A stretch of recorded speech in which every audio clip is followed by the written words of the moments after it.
Good evening, everyone. Dr. Samantha Ratnayaka, Chairman of CPM Management Research Forum 2024, Governing Council Member of CPM Sri Lanka, Head and the Technical Committee, Chair of the Panel of Judges and dear judges, Governing Council Members of CPM, members of academia, fellow researchers, my dear friends. It's absolutely an honor and a privilege to be here talking to you for the second time consecutive, I believe, at this Management Research Forum at CPM.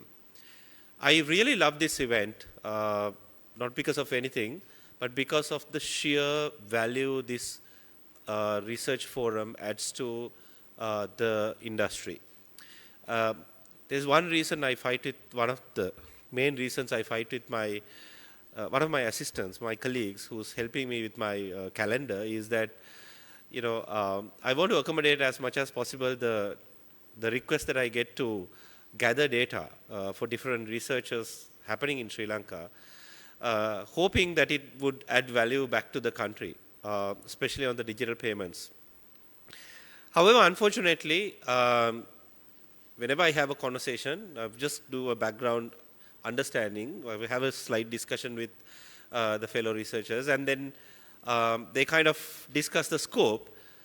They do the research, go back, take the degree, but usually I do a follow-up asking, how did you apply your research back to the industry? And usually, unfortunately, the answer is that, there's no progress happen after they get graduated, right? So research just become a piece of document where other fellow researchers subsequently probably will refer, but beyond that, we hardly see any applied approach of the research that's been done in Sri Lanka. And also to my surprise, there is hardly much research done in the area that I am interested in, which is digital economy, digital payments. And I'm so glad that we have one of the presentations today talking about the digital literacy, because these are the areas that we hardly get research done, where we actually go back and apply. Globally, if you look at MasterCard as an entity, I'm not here to talk about MasterCard. It sounds like, you put a MasterCard advertisement and I come and talk about MasterCard. That's not the case. But just to give you an idea, we also have different programs supporting academia quite a lot. That includes some of the programs like Women in Tech, where we even go into the extent of helping universities and schools to shape up their curriculum to support especially the women in technology, hoping that they would come back and work for MasterCard someday. And that happens most of the time. When I was invited by Dilshan, I couldn't refuse, because CPM is so close to our heart. We've been a strategic partner for continuous 3 years, I believe.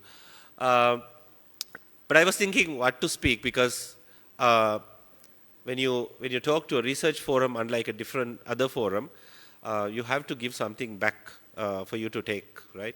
Then when I was thinking, if you follow me on LinkedIn, you will realize this. I talk about this digital shramadane these days, because one of the things that I say always these days is that I spoke about this morning as well, that the digital shramadane tat kale hari kiyala, because this is a time that we need to have multiple stakeholders, including academia, to be participating in the digital economy conversation, and irrespective of differences of participants, to get together to help the country to grow.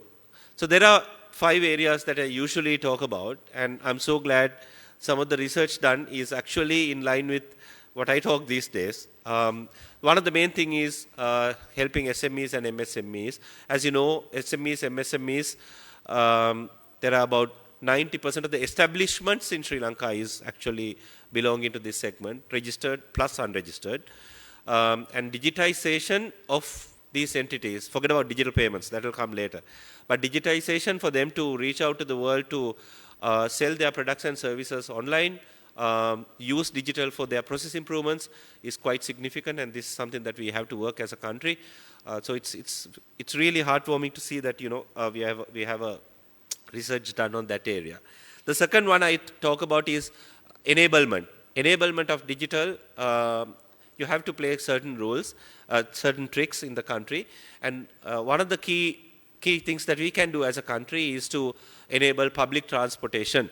We call it transit systems. So if you go to another country with a bank card that you have in the wallet, you may not know that 100% of the bank cards that you have in the wallet today, debit cards and credit cards, are contactless enabled, right? You can take your wallet out and check that later. So every card has that contactless, unless you have a very old card. So what we do now is to get the countries to adopt open loop transit, so you don't have to really solve the issuance of separate cards like what they used to do in some other countries. Now you can simply use your existing bank card and do the transactions on transit. Once you do that, the research says globally, at least about 20-22% of the immediate digital payments uplift happens in a normal mass and mass affluent segments. The third one I speak about is digital identity, which is a real need. I really wish one of you will do research at one day, which can be applied for Sri Lanka as well. And this is a conversation that we've been having for last 10 years. How we can bring digital ID. Because as you know, in 1960s, we were one of the first countries in the world to come up with a national ID and put a dog tag to everybody in the country. But unfortunately, we have not progressed from that, and the world has gone far beyond that. And now the world has digital IDs where you can authenticate citizens online.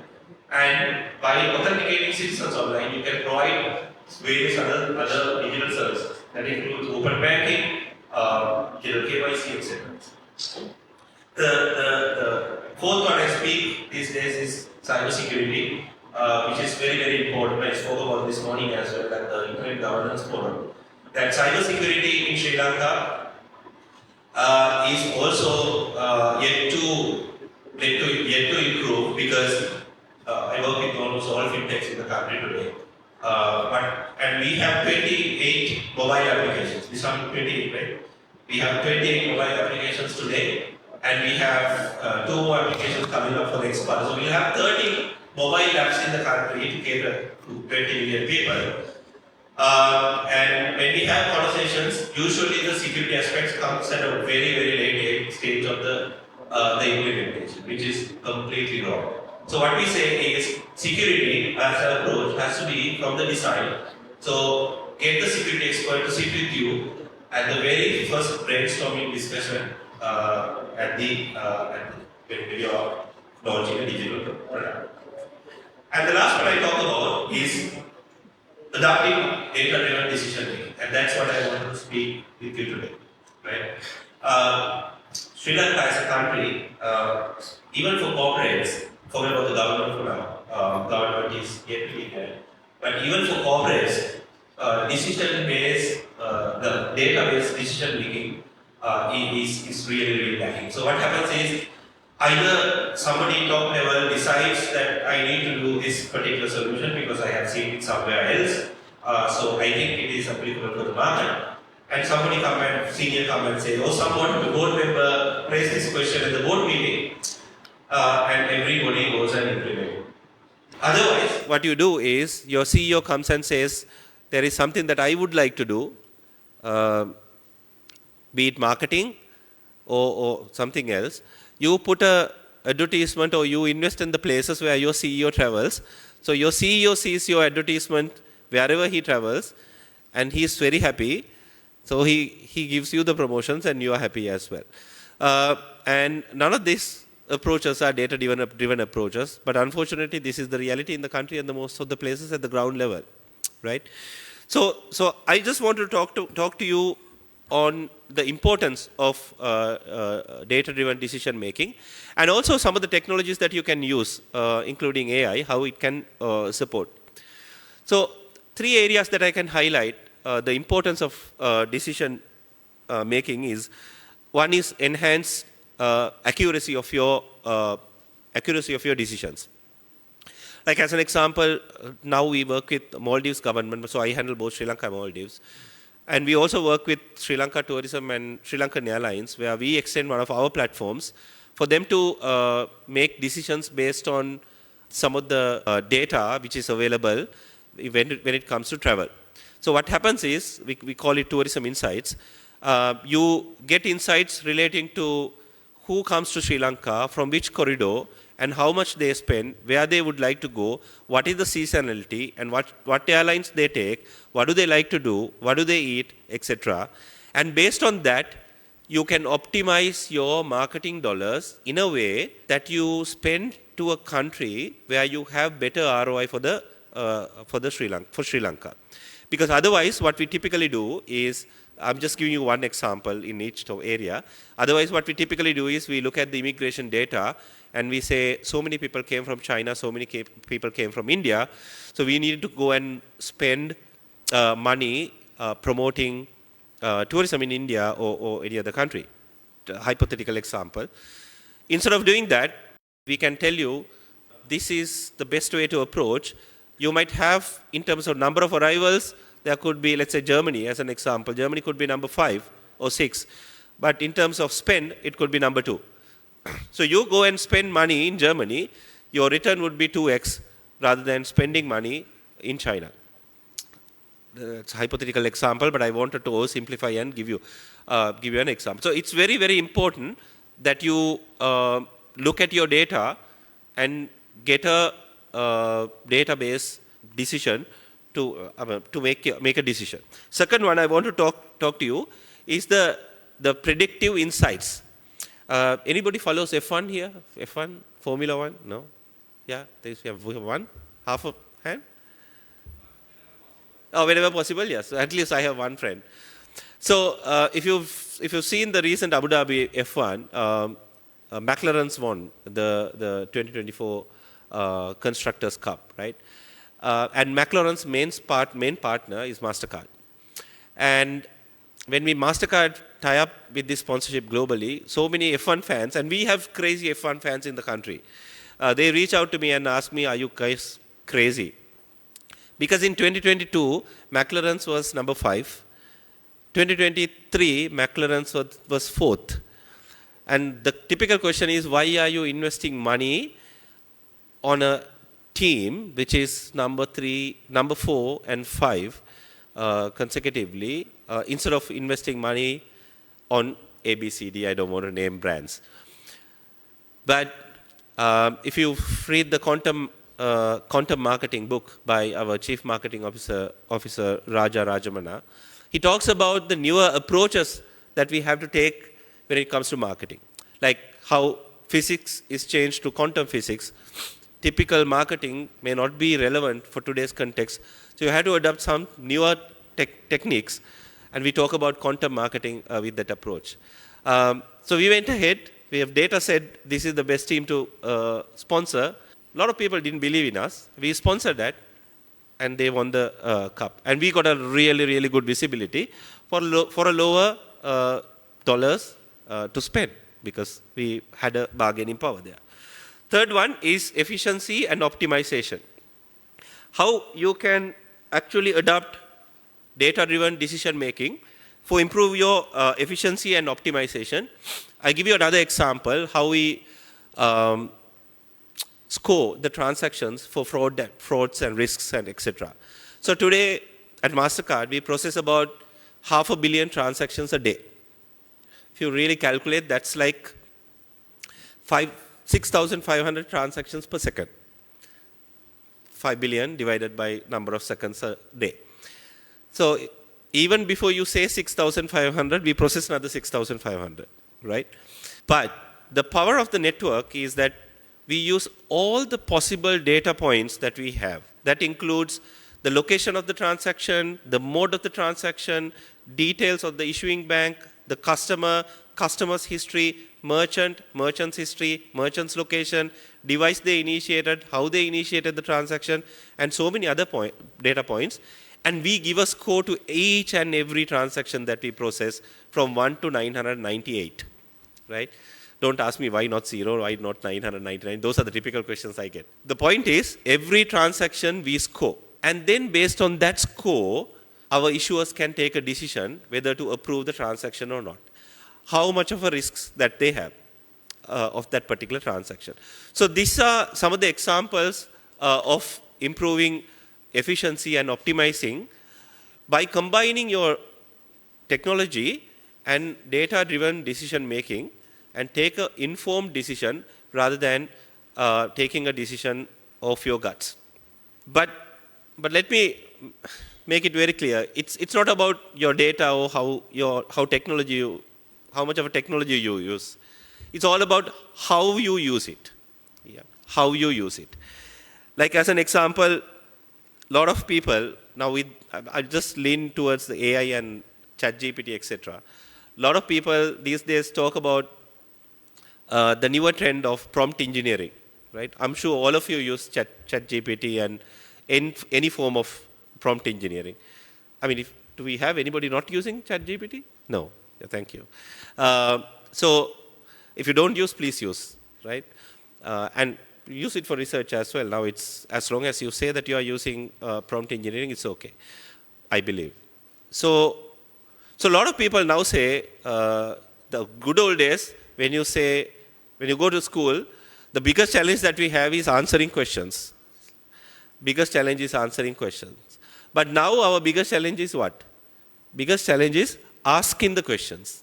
Because if you ask the right question, you get the right answer. And the way you answer the question and way you articulate the question, your answer could be different that you get from your whatever the AI engine you use. Be it ChatGPT, be it Copilot, any channel you use. But my point is, even though common people says that asking the question now is the difficult thing, you as researchers, you always knew that in a way, right? Because when you do a research, coming up with your hypothesis and the research questions is the difficult part. I don't know whether you all agree. At least in my case, that's the scenario.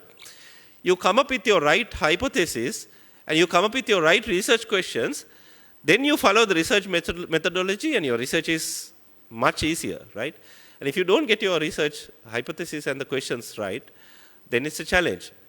So the common man